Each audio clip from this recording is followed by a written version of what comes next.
I don't think too many movies show, one, how scary things are, and two, how young you are. Yeah. Right? Everybody in that movie looks like a child. Oh, yeah. And then I look at myself in uniform right after I got to my first SEAL platoon, and I look like a baby. You know, I look like a kid.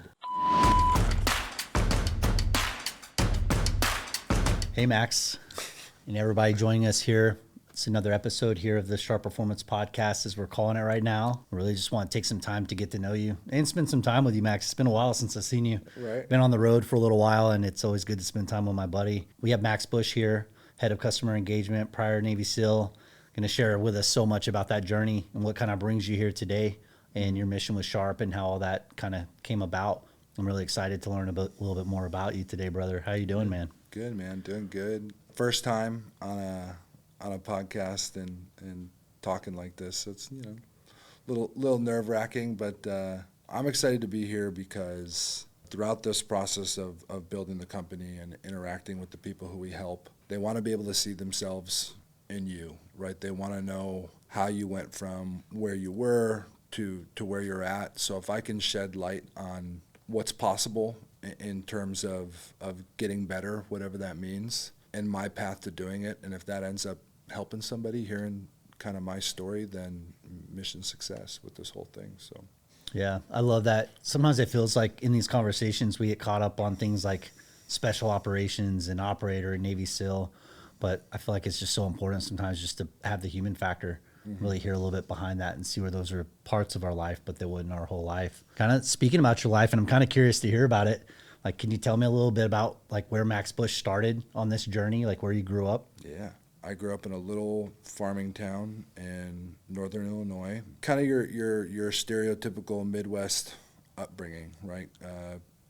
Super Christian mom, you know, spent a lot of time in the church. My dad, Navy veteran, blue collar guy who built his business from the ground up, and I think a huge part of what made me who I was watching them just suffer through life. But it never seemed like a suffer, right? I guess that's a reflection looking back now, knowing what I know. Just a never stop, no quit attitude. A group of people who showed up for me, for athletics, for whatever I needed, basically. They were willing to do whatever it took to make me successful and put me in a place that I needed to be.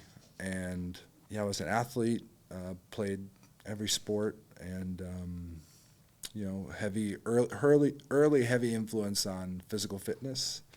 Loved reading about Arnold. Got really into weightlifting and the ego side, just the way I looked. Right, I wanted to look good. So yeah, I mean, that's, you know, growing up in the Midwest is, you know, barn parties and driving around doing nothing for hours and burning gas. Yeah, that sort of thing. Yeah, that's awesome, man. Yeah, some of the most hardy people I know come from the Midwest because there's actually seasons there where I've realized kind of living here in Southern California for the past 20 years has made me soft. Yeah. But yeah, even when I visit back to Alabama, I realize how soft I've become. A little bit of humidity starts to unravel me. You said you just played sports. What was your favorite sport growing up? Football. I was a pretty good ball player. Had the chance to play at a pretty high level. Could have played a lot of different Division I programs. Was definitely a misfit. Did not do well in school. Just really struggled with that identity. Never felt smart. You know, I never felt like I belonged in the classroom and gave about as little effort as I possibly could, which, you know, inevitably led me to go into a smaller program, but a great school. I played football for a year at Winona State in Minnesota. I think I went because everybody's expecting me to go. I don't even think I really wanted to go that bad, but it just seemed like the only viable option to leave my town. So yeah, I rode that lightning until it was done, and, you know, shortly after that is kind of where the Navy journey began. Yeah. What position did you play in football? Played linebacker. Yeah, C as a linebacker, a strong tight end. Yeah, definitely used to have a couple more pounds on me. All the running and swimming and stuff kind of shed that away after a while. But yeah, love hitting people, love contact. Yeah. Who's your college team? University of Michigan. Yeah. Big Wolverine fan. Okay. That makes you a true fan because, you know, they don't. Yeah. Roll Tide, baby. So awesome. You know, you shared something about your dad that kind of intrigues me, that he had a commonality, that he was in the Navy as well. Do you mind sharing a little bit about like what he did in the Navy and how that inspired you maybe to go that direction? Yeah, my dad likes to joke. He said he was fighting the war on cavities. You know, he was a dental technician. Yeah. You know, worked like a corpsman, right? Worked in a hospital, did all the normal corpsman responsibilities, but inevitably landed on going to A school for dental tech school.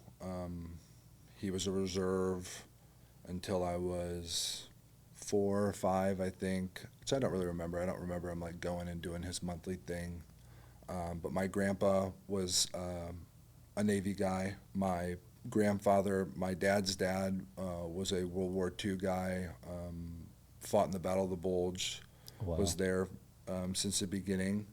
And I knew that history, was always super proud of that. My brother Adam was a Navy guy, was a machinist mate. Yeah, so a lot of huge military influence in the family. Yeah, that's awesome. You know, a whole family of silly old sailors, huh? That's right. That's right. Yeah. No, that's really cool. I didn't learn about my own lineage till later in life, about how some of these things kind of are in the DNA. Right. Do you feel like there was like a kind of ethereal calling within you to go and serve? For me, it was the movies, right? A huge film buff. James Bond in particular, right? I read Ian Fleming's books at a young age. One of the few books I could do it long enough to actually get through the book. The movie Navy SEALs came out, I think, in like the late 90s with Charlie Sheen. Oh, yeah. And that's really all the exposure I had to the SEAL teams in particular. But for whatever reason, that's the one I chose. And when I was really young, that was something I said all the time. I'm going to be a Navy SEAL. That went away for a big portion of like my teenage, high school and going into college. I didn't think about it that much, but when I was a real little kid, I pretended to do workouts to get ready for SEAL training and stuff like that. Yeah. That's awesome. What's your favorite Navy SEAL movie? That's easy, actually. There's a brand new one called Warfare. A bunch of my instructors coming up through produced and made that entire movie, and I mean, it's a real piece of art. I mean, it really depicts the intensity and the mistakes that you make, and it shows the real fear in people. I don't think too many movies show, one, how scary things are, and two, how young you are. Yeah. Right? Everybody in that movie looks like a child. Oh, yeah. And then I look at myself in uniform right after I got to my first SEAL platoon, and I look like a baby. I look like a kid. That one really was great. Wow. Yeah, I saw that one recently with my son, and it was a lot, man. It was a lot for me. I thought maybe a lot of those things, or maybe issues, maybe even PTSD related stuff was behind me, and that movie really brought it into perspective how raw some of that stuff still is. Right. Another thing that I found really interesting about the way they shot that movie, which was really well done, was just how confusing warfare is. Right. How people just think they understand every aspect of what's going on, and how much there's just a lot of confusion at the frontline level that is hard to capture. But I think that movie does a great job of that. When it came to service and your decision to go into the Navy, can you kind of lead me up and kind of paint that picture where you're realizing, like, I imagine you're in college, you're playing football, and at some point there was a turning point that you decided to join the Navy. Can you talk about that? Women and failures, right? Women and failures. I was chasing a girl to Arizona, which I lived for a little while, and I was just working. My plan was then to continue playing at ASU. I was at this little JUCO school because they said, I could come walk onto the team. I just had to have the credits. That ended abruptly, right? I was a partier, man. If there was a mind-altering anything, I wanted it. If there was a party, I was going to it, and eventually just needed to leave. I needed to leave, and I got home, and I started working for my dad. My dad was a optician. He owns an eyeglass store. And, I was good at it, but interacting with people like that day to day, working for your dad, being told what to do, being treated kind of like a kid, that was kind of it for me. And at some point I just made this switch that I was tired of living in my failures, my failure, all the things. I failed to be the great football player. I failed to go find some spectacular job or move to some other part of the world or country, and I was back in my hometown just feeling like, man, you got to figure it out. But I was really good at training. I always had so much drive to train, and I went into recruiter's office. I found out what the standards were. You know, you got to pass, you know, run, swim, pull up, push up, sit up, and, you know, all in a specific amount. And I started training to it, and I lived in the gym, absolutely lived in the gym. Had no idea how to swim for exercise. Like, I could swim, or I wasn't going to drown, but swimming in a pool and doing laps was no joke. A combat side stroke. Oh man! And Yeah. I would open up my laptop and I would watch a YouTube video on how to do the combat side stroke, and I'd watch it and I'd go do it, and I go watch it and I go do it. And after a couple of months, I finally felt comfortable enough to show up for the test. And after a year of doing that, I finally got picked up, you know, and I was terrified. I was terrified of failing. I didn't know what to expect, you know, at all. So you knew you wanted to be a Navy SEAL when you started talking to the recruiter, and you came in on a Navy SEAL contract? Right, yeah. So prior to my generation, you had to have a job in the Navy. You had to go to what they call A school, and you had to become a machinist mate or a corpsman or whatever. And then there was an opportunity after you got that to then go try out for the SEAL teams. Now they do a pre-contracted process where you need to pass physical and mental standards to even be put in a bracket where you get to go. So you go knowing that after boot camp, if you don't screw everything up, you get to go try out for the SEAL for buds. So I knew going in that process, honestly, kind of rigorous to like get in. That's one thing that always impressed me about the SEAL community is that you can come in fresh off the streets and be in buds before you blink your eyes, right? Which is very impressive with the level of maturity that you have to make it through a program that's as long as buds is. You know, it sounds like you had a little bit of life experience though. Do you feel like that set you up for a little bit of success, having already gone to college, seeing what it's like and having how hard it can be out there trying to make it on your own? Did that like change the way you perceived your buds experience? Oh yeah. Honestly, did not reach the level of maturity needed until probably till I got out, honestly. I mean, I did okay while I was in. Really, after my first platoon, I feel like I definitely had ups and downs, but yeah, right out of high school would have not have been an option for me. I was such a rebel, so didn't want to listen to anybody, didn't want to take any direction, like deeply ingrained in my soul.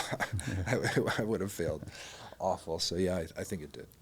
Having small, actionable goals was everything. And this carried over into my whole life of if you look at everything that you have to accomplish over a 6-month period or a 1-year period, it just seems so unrealistic. The amount of stuff you do in a day, the amount of obstacles they put you through to try to get you to quit. And I don't know who told me this, but they said make it to the meal, wake up and make it to breakfast. And after you make it to breakfast, make it to lunch. And after you make it to lunch, make it to dinner. And then when the day starts over, you do it again. So just whatever you can touch at arm's reach, like keep that in your focus, and everything else is just noise.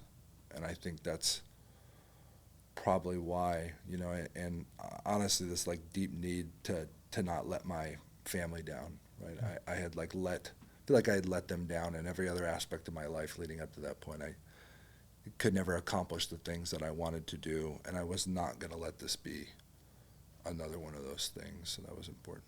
Yeah. Do you feel like you accomplished that task? I did. I didn't do it the traditional way. I definitely got in trouble and got hurt, and you know, had people question whether or not I should be there at times. But it was my path, and I took something beautiful from every little speed bump I hit along the way, and even more so now, you know, being a couple of years removed from the community, I only look back at that time with just gratitude. Yeah, that's awesome. Yeah. Such a powerful gift you can give yourself to kind of even look back at the tough times and look at it with gratitude. Really helps reframe things in a powerful way, because I know everything's not puppy dogs and rainbows, and being in service can be difficult, right, in its own unique way. It sounds like you had some powerful experiences there personally, professionally. You know, you said a couple of things that really makes me interested. Like, you're very introspective, and it sounds like you held yourself to a pretty high standard, and you're always kind of like critiquing yourself to make sure you're up to par. How has that perception and how you've held yourself to that standard shifted throughout your experience so far? Oh man, I think who you surround yourself with is everything. Me by myself, not going to be super successful, right? I have a natural need and want to find the easy way.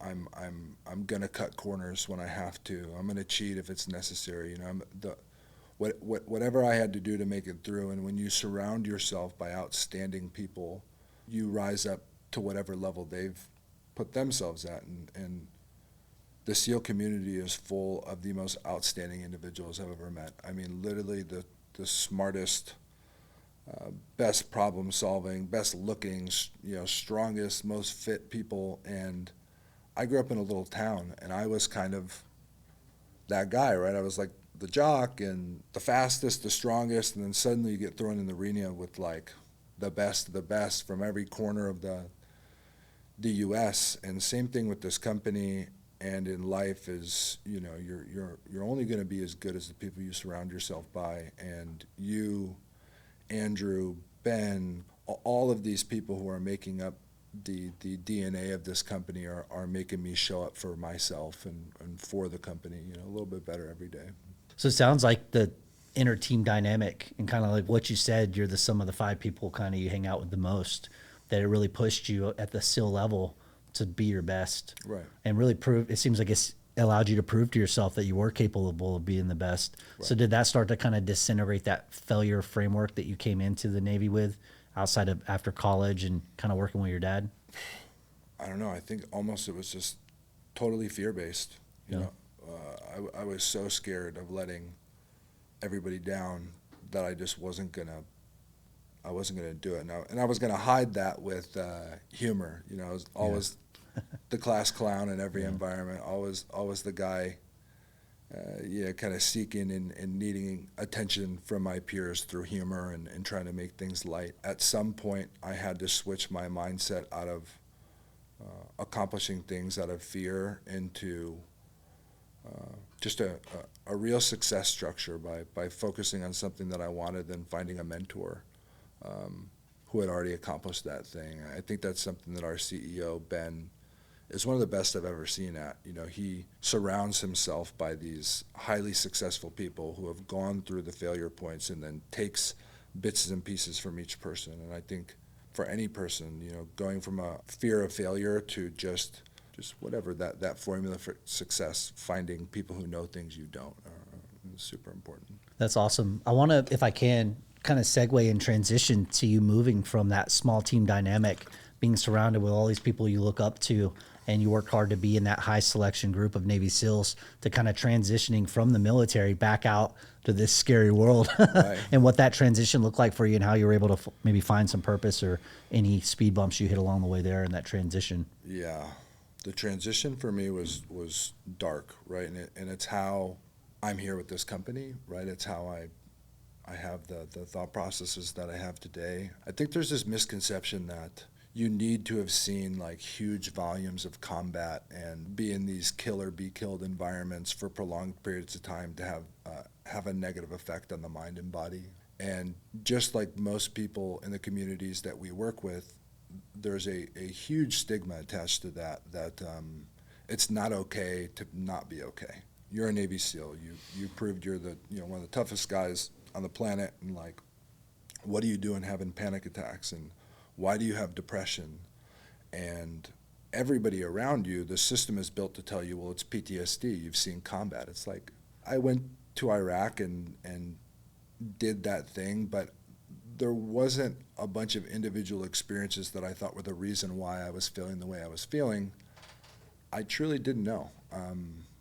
I was anxious, I was angry, incredibly reactive, all of these things, and I couldn't put my finger on what it was. I just know I didn't want to blame it on PTSD. And that's another word I shouldn't say, the blame. There is no blame. Through that process, I met mentors, right? One being one of our other head coaches, Brendan Dowling, and he kind of saw me falling apart. Brendan is a former SEAL Team 6 guy who I admired very deeply. I know he had a tremendous operational career, somebody I looked to for advice in that. He said, hey man, I didn't seem like you're doing too hot. He's like, I got this woman who I talked to. She's a coach. She's a therapist. She really understands the community. She's going to know what you're talking about. I highly suggest you use her. And I basically said, nah, I'm good, right? I didn't want to look weak in front of Brendan like I needed something. I just was going to keep up that front that I was okay. But then I kind of hit my lowest point, thinking about hurting myself, thinking, just being sad all the time. And I reached out to Kristen, and it was through that conversation she made me seem like it was okay and everything was going to be okay, right? That there were a list of things I could do for myself that I could control to get myself out of this nervous, depressed or anxious state, and I could start feeling like myself again. And I think that's what kept going through my head is like, I just want to feel the way I did when I was going through training. I felt so strong.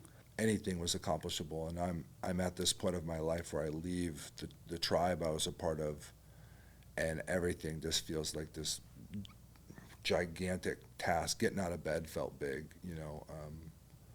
oh my God, I'm a sales guy working at a tech company now, just thinking like, what are you doing? I couldn't appreciate that it was a journey, and so yeah, I got a lot of help, and so grateful for all the people who helped me along the way. I don't know how much deeper you want to go into all that. No, that's okay. But I just want to say, one, like, thanks for sharing that, man. Yeah. And two, like, me too, brother. Me too. Mm-hmm. I grossly underestimated what that transition was going to look like. When I was getting out of the Navy, I was just like, I'm going to go take over the world, like I felt like I had been doing for that entire time in my career. Right. Where it was like a simple task. We accomplished the task. It was a new task. And I got in the habit of thinking that was the way it was always going to be. And then when I got out on my own, the gravity became real. And I started to realize, like, especially with the isolation and things like that, where how difficult things were really going to be. And, sometimes we suffer in that process. Mm-hmm. But good for you for reaching out and finding some people and having those people in your corner. Right. We can't do this alone. I don't think we were intended to do this life alone and navigate this process, but these days it seems like we tend to do that. I know I'm guilty of isolating and kind of trying to think I have to figure everything out on my own. So good for you for reaching out. You said you were in sales after you got out. How did you navigate into that space? That's like a kind of crazy transition from being a team guy to getting into sales. What were you selling, and what do you want to share about that? Yeah, COVID was a rough time. I got out the month before the official COVID announcement happened, like where they started doing the lockdowns. I was trying to work for defense tech companies or Ops Corps, like a personal protective gear companies. I was really into the gear and stuff. And I thought that was going to be a really smooth, easy transition. It's like, hey, I'm a Navy SEAL. Everybody's going to want to hire me. It's like, no, nobody cares. They care enough to talk with you, but at the end of the day, you got to have the required skills to show up and do the job. So yeah, I interviewed at a company called Salesforce, and basically by lying my butt off, I got the job, saying whatever I needed to say. I was desperate. I wasn't going to go back. I wasn't going to add another year. Like I needed the work, and it ended up being one of the best things that ever happened to me. A lot of negative stuff working in sales. Sales guys are kind of frowned on, looked down on, until you meet somebody who really loves it. And I had a great mentor there. His name is Rob Negoshian, and he saw something in me and spent a tremendous amount of time mentoring me while I was going through all of this stuff. Nobody knew that, I had friends who were committing suicide, and I had, a friend dying an op while I was working on that job, and I was not doing well.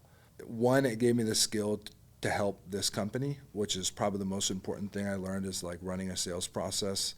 And two, you got to go into an environment where your failures aren't that big a deal, right? If you go into one of these tiny tech environments, for most people, each mistake is a really big deal. When you're working for a multi-billion-dollar company,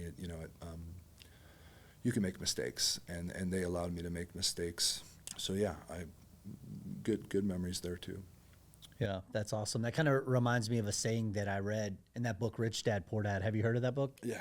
Yeah, I read it, and one of the fundamental things I remembered in there is he encourages you, like, for at least like the first majority of your adult life, to not take a job for what they're going to pay you, but to take a job for what you're going to learn. Right. And it sounds like you were able, even in that difficult transition from leaving the teams to getting into a new skill set that maybe even like fluffed up your resume to get into, and the challenge is stepping up to that challenge and kind of figuring your way out. along with sprinkling in some loss and that transitional stuff. Like, it sounds like you learned what you needed to do to step up to like represent Sharp in a big way. So I'm kind of curious about that, if you don't mind sharing, because if I can be honest to everyone here, like, you're the reason I'm here on this team, Yeah. and that's by way of Brendan Dowling, and I'll tell that a little bit in my story. Sure. But thank you for that, first off, Yeah, for man. being that tether to this company. Second, I'm kind of curious to how you got introduced to it and how those skills translated and what made you into this badass that you are for our team today. Oh, thanks, man. What I want to accomplish with this is that I want people to understand that, like, once you're in that place, you don't have to be stuck there. So I give a brief picture of like where I was actually at leading up to this point, right? So had some brain issues right when I was in from a training accident, being really close to an explosive blast, and had a noticeable change. Was hooked on Adderall, Vyvanse, whatever, to just feel normal every single day. Huge amounts of nicotine, huge amounts of caffeine, just a massively overstimulated nervous system 24/7. Slept 2 hours a night, awful sleep habits, and just, got in a couple accidents, had awful debilitating back pain, 25 injections over the course of a 3-year period to just like stand upright and do my job. So like physical, mental, spiritual, emotional pain, just like all the time, and just suppressing it and suppressing it and suppressing it. And I say that to say, like, you don't need to be the guy who is, going on, all the big missions and the big raids and stuff to have feeling these things. Like, I wasn't that guy. I had 2 deployments, and none of which were so crazy that, in my head, that I should be feeling the way I was feeling. I felt like these other guys who are around me who have been on these 10 deployments, like, I don't even want to say anything because I don't even compare to them. It's about an accumulation of stress, right? And everybody's body handles it different.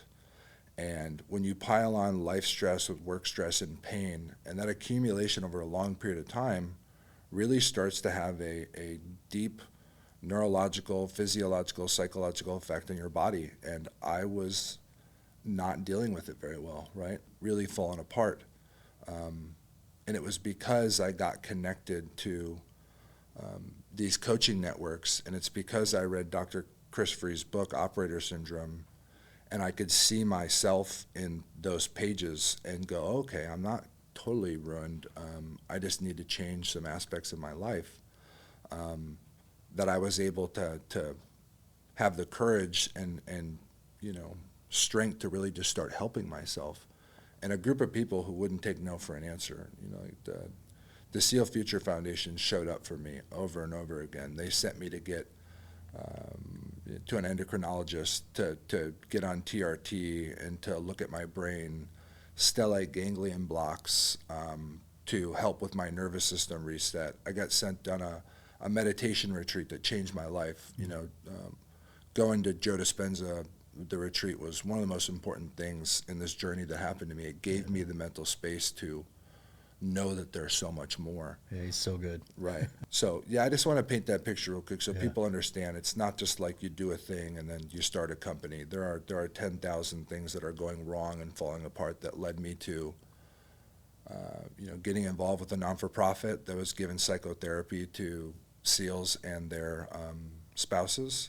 And through that, everybody kind of heard that I was doing this work. Other SEALs, friends of mine, heard. And one of them happened to be going to school with Ben and Andrew. And when he heard their vision, he said, "Oh, you got to talk to Max Bush. Like, he's your guy. He's got the sales background. He's into the human performance stuff." And 2 phone calls later, me and Andrew and Ben came to an agreement and started going to police stations and selling the dream. Yeah, that's awesome. And I know that you've done so much work with even just the VFW here local, and a lot of powerful work that you've actually been practicing what you preach and really putting that forward, being a huge advocate in this space to show veterans a way to do it different. Something that you said that I'm very curious about, if you're willing to share, is a little bit about that meditation retreat and Joe Dispenza, because he was a breakthrough guy for me in my meditation practice, and I probably advocate for him and introduce more people to him than anyone else. Do you mind sharing a little bit about Yeah. that experience? Yeah. When I showed up to the retreat, I was supposed to be getting a back surgery that week. And some divine thing came and said, don't get the back surgery, go to Joe Dispenza. And one of the guys from the Joey Fio from the Seal Future Foundation called me and said, hey, we got this opening. It's this super elite thing. Everybody wants to go. And I'm like, I don't know, I've never meditated before. It sounded, I was like, okay, I'll go. It sounded like a way to get away from my life for a week for free. Yeah. And I showed up and I hated it. It felt like a cult to me. And it wasn't, right? It was just something I wasn't familiar with. It was out of my comfort zone. It's thousands of people all meditating together, but using this science-backed methodology to like go very deep in yourself, in your not just your psychology, but your physiology, make real changes with your mind. And I left the second night. You're not supposed to leave. My brother is works in alcohol sales, was in Nashville, and I went and got just knocked down drunk with him and showed up for a 4 a.m. meditation, what they call their like melatonin meditation, where your brain is producing its highest volume of melatonin. And I'm doing this walking meditation, super hungover, and I think what that did for me is it made me very weak and vulnerable in that moment. Like, it's hard to have your guard up and do anything when you're very hungover. You just kind of feel, And I remember thinking to myself, I just want to feel like the way I used to. And it was at that moment a Black Hawk helicopter flew over our head at about 200 feet, and I'm walking around with my meditation earphones in, and I just lost it. I bawled my eyes out for 3 straight hours, and I got so deep into the meditation, I had this like out-of-body experience where I felt like I was actually making these changes with my mind, and I was loving myself in that moment, and then continued, probably cried for like 6 straight hours, and then for the first time in 10 years, I slept. I mean, I slept for like 15 straight hours, and I woke up after that and just felt like reborn. I was like, holy cow, I have the power to help myself, I love that story, Max. One of the things that I work with most is that grief, right? And how grief can be such a catalyst of those tears that for many of us, we lock away. We just refuse to allow it to come. Right. And I can only imagine how good you felt after you just got done. I'm sure there were some ugly tears in there, some sobbing, and I Right. can imagine you kind of picking yourself up off the ground once those tears had been done, and maybe the relief that you felt. Was there a tremendous relief there after that? Huge relief. It felt like I removed 10,000 pounds from my body. And what I want people to walk away from, because I know people hear meditation, they think, oh, God. It's a skill, right? It's something that you really have to be taught. Yeah. There's things that you need, or the absence of thought, really, right? It's learning how to exist in that space of nothingness and be okay with it, and how to avoid the incoming messages of the bills that you have to pay, or the problems with the family or whatever, and actually physically what you're doing with your body. So don't give up. If you've tried meditation, I highly encourage you to try to be taught. Go to a professional who can walk you through the process, because it's not as simple for most people as just sitting down and being quiet. I tried meditating years before, and I just end up thinking about stuff that made me angry, and I would just like feel that hate fire in my stomach, and I'd walk away like, why did I even do this? But yeah, the whole experience, the whole rest of it was crazy, and most people would think I'm crazy for saying this, but I walked away after 5 days of deep meditation with 80% less back pain, and I honestly can't explain that to you. I think I understand the idea of emotional and mental pain can create physical things in your body, but I mean, I could barely sit in the chair for the first 3 days of the retreat. By the end of it, I was waiting for months for the pain to come back, and it still never has. So Yeah. crazy stuff, man. Yeah, there's Sci-fi stuff. Yeah, there's something about that mind-body connection. Oh yeah. And almost like, the body keeps the score of that book, where it's all in there, and it's just kind of calling out for us to work on it Yeah. in its own unique way. I love that story. So thank you for sharing that. I couldn't miss that opportunity to hear it again. I do want to kind of maybe segue into, the first time I met you, I think was at the Cow Chiefs events, or the first time I saw you present was at the Cow Chief events down in Palm Springs. I got to see you get up, man, and do your thing that you're so gifted at. You're so good at it. You're very good at sales and everything else, but I think the thing that impresses me the most about you is your ability to really share your story and captivate an audience. And, I remember like yesterday, you're up there telling the story of the sword and the sheath, a story that you've told so many times. I'm not sure how you feel about telling it now, but, I just want to kind of check in with you there and hear a little bit about that transition into finding yourself going through all this stuff from the teams to the Joe Dispenza event, everything sprinkled within. And now you're standing in front of a group of Cow Chiefs sharing this story. Yeah. It's been a wild ride. It's funny. I never pictured myself being a person who's going to influence a large group of people to then help themselves, because I still feel like I'm failing sometimes, right? I still wake up and feel bad some days. The difference is that I don't sit in it, right? Yeah, I'm depressed sometimes. Yeah, I get anxious and anxiety and all that stuff that I still have, but you won't catch me sitting in my truck for 9 straight hours anymore, not being able to do it. And I think Andrew talks about this a lot. Like, one of the best parts about this company is talking about it and learning how to talk about it is also healing me. When I get to go up on stage and talk to people about like what it is we're doing here, I walk away feeling like I've accomplished something that day. Like, if I can get a couple people in the crowd to come talk to you or come talk to any one of our incredible coaches, what more meaning do I need to have? If we can help somebody not feel the way that I was feeling. And the sheath analogy is something that was taught to me, and that's what Steve was referencing. I tell this analogy to the crowd to kind of walk them into destigmatizing what it means to take care of yourself. And I could go back to that story. So I'm talking with Kristen, sitting in my truck, and I finally make the phone call. She answers the phone, and I totally fall apart. I'm just sobbing, I'm actually like a huge crier now, so. Good for you. Just cry all the time. I love it. Just let it go whenever I want. But it kind of started there, and, I said, Kristen, I feel like if I really talk to you, if I really tell you how I'm feeling, what's going on, it's just going to be like this wound that never stops bleeding. What made me good at my job, what makes me who I am, this tattooed, big dude, is that I'm hardcore, and I'm going to keep everyone and everything at arm's distance, and I don't want you to touch me. I don't want you to talk to me. Constantly getting in altercations everywhere I went, right? Because that was the energy I was bringing with me. You never met a person who more people wanted to fight for a decade, right? Because that's what I brought in the room. But she said, okay, Max. She said, I want you to think about this a little bit of a different way, though. She said, the day that you start this job, the day that you earn the right to wear your badge, your trident, whatever that thing is, you've committed yourself to a service, and you've earned the right to be there. She said, that's the day that you pick up the sword.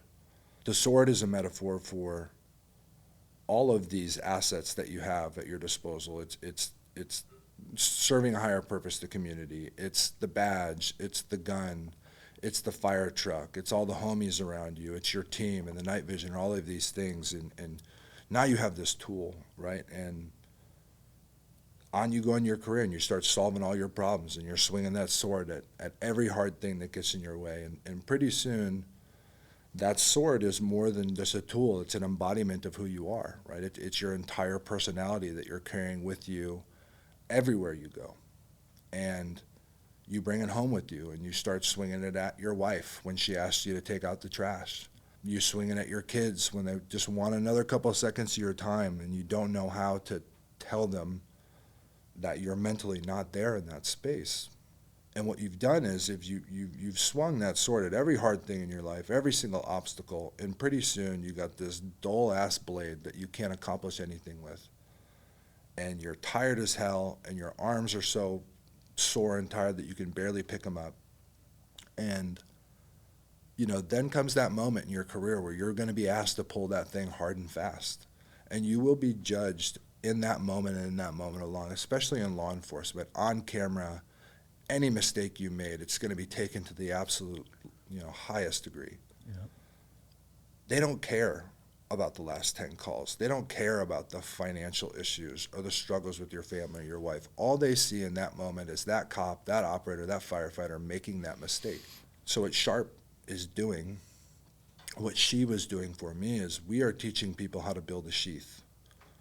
We are turning this into an art where how do you put the sword away to rest?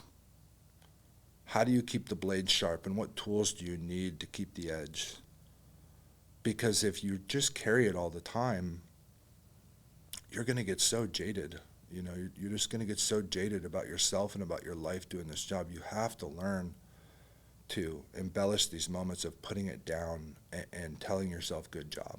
That's the sheath analogy. I hope that resonates with somebody. Put it down. Give your family a hug. Look at yourself in the mirror and tell yourself you're proud of where you're at, and just give yourself a break and, you know, do the work. I love that. Just so much grace, slowing things down for ourselves and having grace for ourselves. You know, navigating through this life on its own can be difficult. Then you take a high risk profession where you're showing up for people on their worst days, right? Where you got to dig deep. We kind of use that pouring from the cup analogy, where that cup's just been empty for so long. So really just take a step back and prioritize taking care of yourself. Put that sword away for today, right? It's okay. You still don't throw it away, right? You might need it, but let's just put it away for now, right? And give ourselves a break. Let our arms rest, right? Take care of it. I love that story. I love hearing you say it. You know, as we kind of are coming near the end of this podcast here, and I really appreciate so much of your journey that you've shared with us today. I'd really like to just kind of hear about your experience now, and like how maybe has there been a new sense of purpose as your kind of healing journey has mirrored up with you meeting Sharp Performance and becoming the person you are in this organization, and anything you'd want to share about that? I mean, the hardest part of the whole thing is holding myself accountable. You know, I can't stand up and tell people to do these things if I'm not doing it. And I've messed up along the way. Meditation practice has come and gone, but it's never been stronger than it is right now, because again, I've surrounded myself with a network of people who are going through the same thing, right? That's the key to all of this, is you have to see it and interact with it on a day-to-day basis, and you have to hold yourself accountable. That's why coaching works, right? It works because I want to see myself in the person on the other side of the screen. I need them to hold me accountable. And I know that about myself. I'm not going to do it all on my own. Nobody can do it all on their own. If you're saying you can, you're lying to yourself.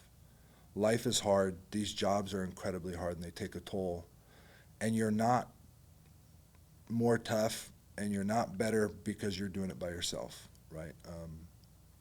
Honestly, I hate to be harsh, but it's a foolish mindset, and that's something that we're trying to change in culture. So yeah, surround yourself by people who are doing the work, and you will become the environment that you're in.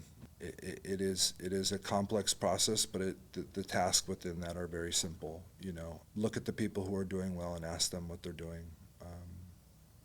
And we got a really fantastic group of people who are religious about their process, and they love to teach each and every one of the people who are interested in us and how they're doing it, because you don't have to feel like shit.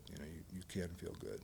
I'm so grateful for that part, right? That I get to show up and have a reason to show up and like practice what I preach. Right. I'm very much the same way, Max, whereas if you leave me to my own devices, like, idle hands are the devil's playground, right? Where it's like, I'm not going to be the best advocate for me, and to have a reason to show up, right? To practice what I preach, to like really try to give back, to get outside of myself, and like to keep that servant's heart, which I think is a commonality amongst all of us who choose this line of work, to have a reason to show up and do right and be accountable, right? It works both ways. Right. It's such a blessing for me, and I'm so grateful for that newfound purpose, because, as I got out too, I wasn't too sure what I was going to do with my hands. And like you, I chose some different routes that taught me a lot of, valuable tools that set me up for success here. But God, I'm so grateful to be here now. Right. I love those meetings that we have for these firefighters, for these police officers, these military members, where you can see them wherever they are in their journey, and you get to kind of just walk that path with them, share a little tip, whether it's meditation, just dipping their toe in the water and getting to see them, get that spark in their eyes. Yeah. Right? Maybe they're showing up for their family in a different way, showing up for themselves in a different way. It's like, what a great gift to give yourself. And Max, I just want to tell you, thank you so much. You know, I get to hear it from the other side, and I get to hear a lot of the work that you do that maybe you don't, you know, being on the coaching side. And I just want to tell you that you're making a tremendous difference. And every time you go up there and you're vulnerable and you share, it's like people are listening, and it's creating this catalyst of change, which I think is such a beautiful thing to be a part of. So thank you so much for what you're doing in that area. Thanks, brother. And I think my closing remarks for anybody is, you know, if you can't show up for yourself, find a person to show up for, and you'll find yourself along the way. Your kids, your friends, your parents, they will see you putting in the work, and they will emulate you.